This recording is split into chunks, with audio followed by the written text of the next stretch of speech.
पहले जो सिया शर्मीली और संकोची थी, अब वो खुलकर उसे अपने पास बुलाने लगी थी।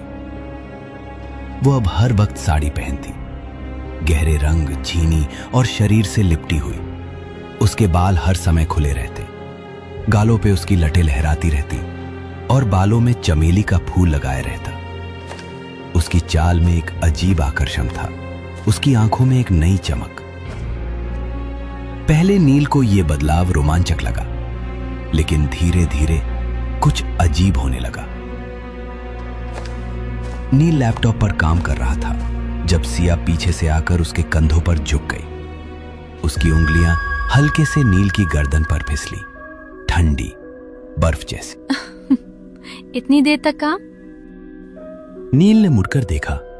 सिया लाल सिल्क की साड़ी पहने थी, पल्लू कंधे से सरक रहा था, बाल खुले और हल्के गीले। उसकी आंखें गहरी और बोझिल लग रही थी। बस 5 मिनट और।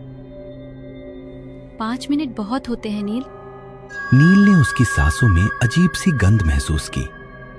पहले जो उसे लुभा रहा था, अब वहीं उसे डराने लगा था। अब वो नील को एक पल के लिए भी अकेला नहीं छोड़ती थी। उसकी सांसों में एक अजनबी सी बू थी। रात को जब वो उसे पास बुलाती तो उसकी आंखों में एक अलग ही भूख होती, कुछ ऐसा जो प्रेम से परे था, कुछ असामान्य।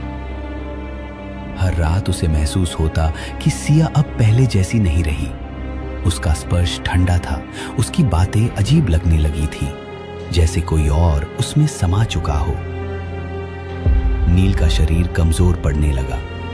उसकी आंखों के नीचे काले घेरे, चेहरा उतरा हुआ, हर समय थकान, जैसे उसकी सारी ऊर्जा कोई चूस रहा हो। नील अब अपने ही घर जाने से कतराने लगा था।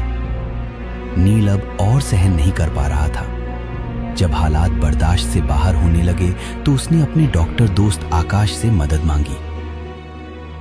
आकाश, कुछ तो गड़बड़ है सिया के साथ। वो अब वो नहीं रही जिसे मैंने शादी की थी। क्या हुआ? सब ठीक तो है? नहीं, सिया बदल गई है आकाश। वो अब वैसी नहीं रही जैसी पहले थी। उसकी हरकतें, उसका स्पर्श, उसकी आंखें, कुछ तो गड़बड़ है। आकाश ने पहले इसे तनाव समझा।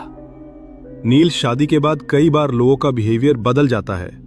शायद ये सिर्फ एक फेज हो। नहीं, ये नॉर्मल नहीं है आकाश। जब तुम देखोगे तो समझ जाओगे। बस एक बार घर चलो मेरे साथ। आकाश को नील की घबराहट महसूस हो रही थी। वे दोनों बंगले की ओर निकल पड़े। जैसे ही दोनों घर के अंदर दाखिल हुए, सिया सामने खड़ी थी, एकदम शांत, चेहरे पर एक रहस्यमयी मुस्कान।